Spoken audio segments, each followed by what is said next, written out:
Well, hello everyone and welcome to my YouTube channel. Today we're going to take a look at the latest robot vacuum from Yeedi, the Vac 2 Pro, and put it up against the Roborock S7 MaxV, a robot vacuum that costs twice as much. So why am I comparing this robot to the S7 MaxV? Yeedi reached out to me and asked if I would, and I said, sure, why not? What I was soon to find out was there was a good reason for this request, so you're going to want to stick around for this video to find out why. Several months ago I tested the older Yeedi Vac station, and I gave it praising marks for its good value and strong vacuum suction. Recently Yeedi released two new robots, the Vac 2 and the Vac 2 Pro. Both of these models now come standard with a front-facing 3D detection obstacle avoidance system, and both are compatible with the older self-empty station, which is a good thing. In this comparison, you will notice the Pro adds the oscillating mopping system and a larger 5200 mAh battery that gives an additional 120 minutes of runtime. The Vac 2 retails for $350 and the Pro model will set you back an additional $100. First up in this head-to-head test is vacuuming. The Roborock S7 MaxV has the more powerful vacuum motor with 5100 pascals of suction. I tested it by scattering 54 grams of rice on medium pile carpet, and the S7 MaxV was able to pick up a very impressive 52 grams of rice. The Yeedi Vac 2 Pro's vacuum motor appears to be unchanged from the old model at 3000 pascals of suction power.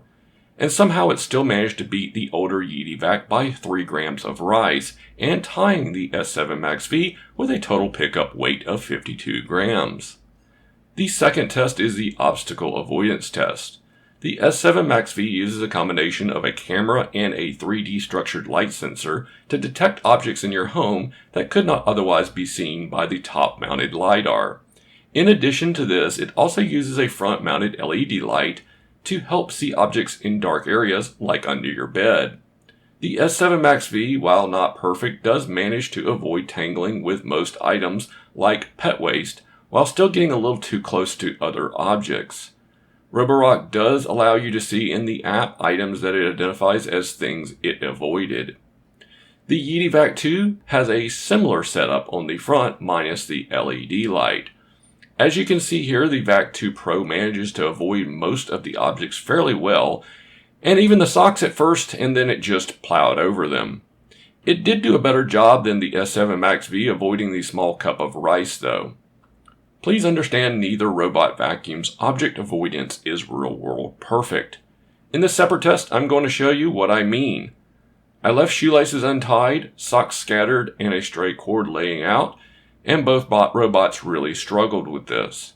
As long as you know that they're not going to miss everything and have adjusted expectations, they're still better than a robot with no front-facing sensors. The third and last in this head-to-head is the endurance mopping test, where I used baked-on hot sauce on tile floor. The S7 MaxV has always excelled at this test thanks to the Viberize mopping system.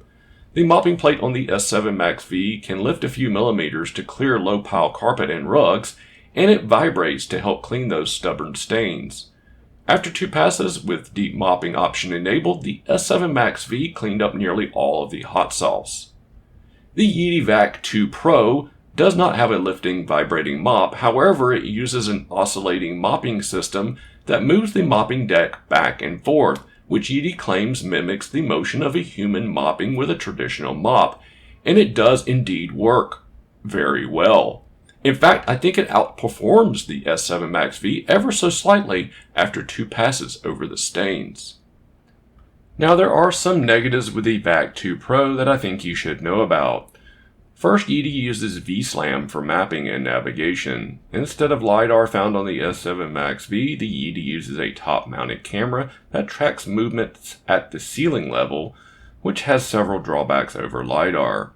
It relies on a well-lit room to operate, and overall it is usually less accurate and efficient than LiDAR. The oscillating mop deck is quite loud at 73 decibels of sound due to the oscillating motor. This is just something to keep in mind. It's about the same sound as you get from the vacuum motor on high power. The mopping pad is also thinner than the non-Pro model, which means you will need to change and clean it often. I suggest buying extra ones right away. The app is still not the most user-friendly app I have used, but thankfully you can now divide and merge your own rooms. Thank you, Yeedi, for that important feature. My intention for this head-to-head was not to pick a winner or even to compare them as equals, but to showcase how you don't have to spend a lot of money to get a good cleaning robot vacuum. The Yeedi Vac 2 Pro, which is often on sale for less than $400, is an incredible value. I have to admit, when I first started these tests, I did not expect the Vac 2 Pro to compete as well as it did against the much more expensive S7 MaxV. Yeedi once again surpassed my expectations with an incredible piece of hardware at a great price point. Yeedi is serious about being a contender in the ever so crowded robot vacuum space, and they certainly have my attention. Links to everything I talked about today are in the video description. I really want to know what you think about the Yeedi Vac 2 Pro, so drop a comment down below. I appreciate you watching this video, and I ask that you please subscribe to help my channel grow. Take it easy, everyone. Bye-bye.